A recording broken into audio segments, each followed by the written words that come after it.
Hai semuanya, terima kasih sudah klik video Alvin Mukusuru. Buat teman-teman yang baru aja mampir di YouTube channel Alvin Mukusuru ini, kalian bisa cek di bagian playlist ada beberapa pembahasan di YouTube channel Alvin Mukusuru ini. Ada tentang Shopee Affiliate, tentang cara jualan di Shopee, info Asia, style doubler, cara jualan di sosial media, parent talks, dan ada beberapa lagi. Nah, buat teman-teman yang sekiranya minat dengan pembahasan yang aku share tadi, bisa cek di bagian playlist untuk mendapatkan informasi-informasi selanjutnya. Oke, sesuai judulnya, kali ini aku akan membahas tentang kebijakan baru Shopee. Jadi beberapa teman seller mungkin ada yang merasa terintimidasi karena beberapa kebijakan itu lebih pro kepada pembeli. Tetapi enggak dengan ini. Tanggal 29 September kemarin itu Shopee melakukan kebijakan baru atau mengeluarkan kebijakan baru yang ya lebih care kepada penjual gitu. Nah, kebijakan ini ya dibarengi dengan bahwa Shopee itu menjadi banyak peminatnya setelah racun Shopee dan sebagainya gitu. Banyak peminat, terus banyak juga penjual-penjual baru yang mulai jualan di Shopee.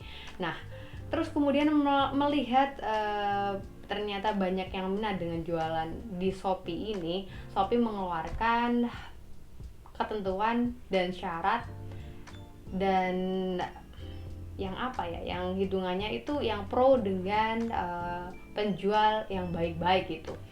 Dimana Shopee itu memberikan info bahwa Shopee melarang keras tindakan yang seperti berikut. Yang pertama itu adalah memberikan ulasan positif dengan cara membeli ulasan. Jadi itu ada yang namanya jasa beli ulasan.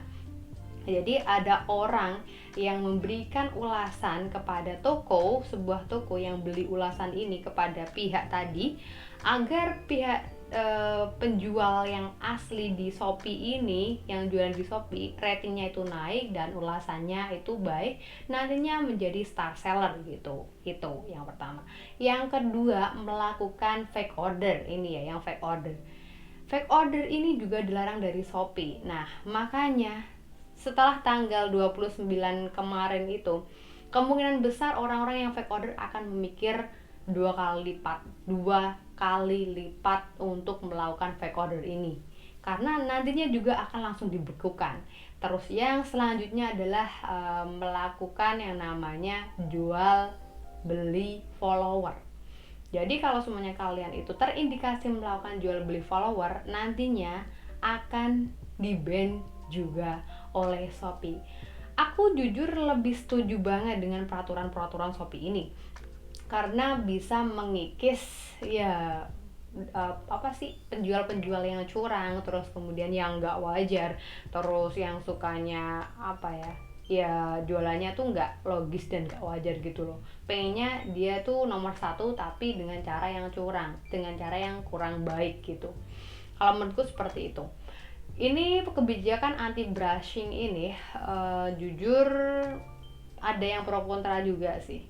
Karena untuk awal-awal yang jualan di Shopee itu mungkin agak berat untuk struggle-nya, yakni bagaimana membuat interest, menarik konsumen atau customer untuk membeli di produknya, karena dia kan toko baru nih, belum ada yang beli, belum ada ulasannya gitu. Ya udah, kalian sabar aja, terus kemudian melakukan dekorasi toko, berikan diskon, terus dinaikkan produknya, terus didekorasi gitu. Itu juga bisa menarik kok, konsumen-konsumen itu bakalan beli di produk kalian gitu. Berikan harga bersaing juga pastinya gitu. Dan ini sisi positifnya banyak sih, jadi lebih sehat aja. Dan ini makanya efeknya adalah beberapa akun dari seller-seller yang curang ini akan dihapus oleh Shopee. Jadi mungkin terjawab juga ya, banyak yang posting bahwa akunnya di-ban, terus kemudian walaupun gak semuanya karena dia melakukan pelanggaran sih, akunnya di-ban, terus kemudian dibekukan, diblokir gitu. Ya itu karena dia melakukan hal-hal kecurangan itu. Nah, yang terbaru itu adalah ada yang namanya praktek gestun. Di anti brushing ini nggak tertera sih apa termasuk ke fake order ini ya kali ya. Jadi di Guestun ini dia itu jualan barang nantinya kalau diorder oleh pembeli. Jadi ini kayak gimana ya, kecurangan di dalam, di bagian dalam gitu. Jadi pembeli itu meminta untuk penjual melakukan ini gimana sih ya? Ya pokoknya pembeli beli produk di penjual ini, terus kemudian uangnya masuk di sana, biasanya itu nominalnya nggak wajar, jutaan gitu. Produknya juga nggak sebanding, contoh ya, dia jualan tisu ternyata dibeli banyak gitu, terus masuklah jutaan ke penjual. Nah dari penjual ini nantinya uangnya, kalau semuanya barangnya udah dikirim, udah sampai nih gitu. Nah, kalau semuanya sudah diterima, nantinya si pembeli meminta untuk penjual mentransfer uang yang sudah diterimanya gitu. Ini namanya praktik gestun atau gesek tunai gitu.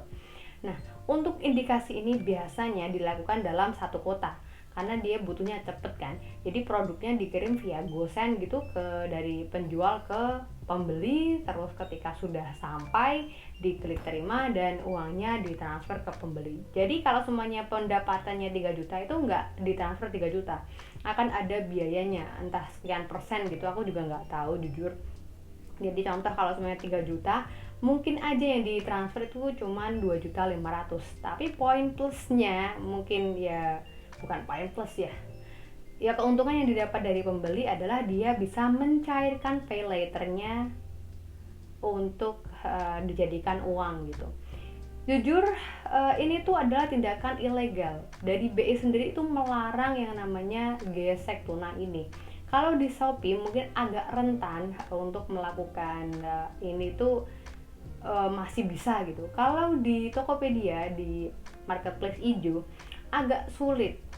Malahan ada kasus di mana Tokopedia ini memberikan hukuman atau sanksi penjara pidana, ya penjara pidana ya, kepada orang yang melakukan praktek ini, karena ini sangat merugikan sekali sih bagi pihak BI juga dan bagi pihak e-commerce juga gitu. Karena ya lebih baik kalian tuh apa sih, kenapa kayak gitu gitu loh. Nantinya juga kalian akan mendapatkan sanksi, juga akan di-ban dari Shopee-nya kan gitu. Makanya jualan mending yang sewajarnya aja deh, nggak usah yang muluk-muluk dan nggak usah yang super ribet yang seperti itu gitu. Kalau semuanya kalian jualan produk yang emang harganya jutaan, terus ya itu bener-bener real, nggak melakukan gestun, langkah-langkah lebih baiknya tuh kalian punya bukti berupa stok produk fisik, terus kemudian kalian foto gitu, terus kemudian kalau jualan HP pastikan ada emailnya, agar nantinya ketika mau melakukan pengaktifan ulang oleh akun yang di-ban ini, kalian punya data atau bukti yang real dan nantinya akan bisa kembali lagi berjualan di akun Shopee. Kira-kira teman-teman masih setia nggak jualan di Shopee atau mau jualan di tempat lain? Atau gimana? Oke, mungkin itu dulu yang bisa aku bahas kali ini. Jika teman-teman masih ada pertanyaan, kritik dan saran bisa ditulis di kolom komentar. Jika video ini bermanfaat, silahkan share ke orang sekitar kalian. Jangan lupa subscribe agar tidak ketinggalan video selanjutnya. Keep sharing, semoga bermanfaat and see you next time.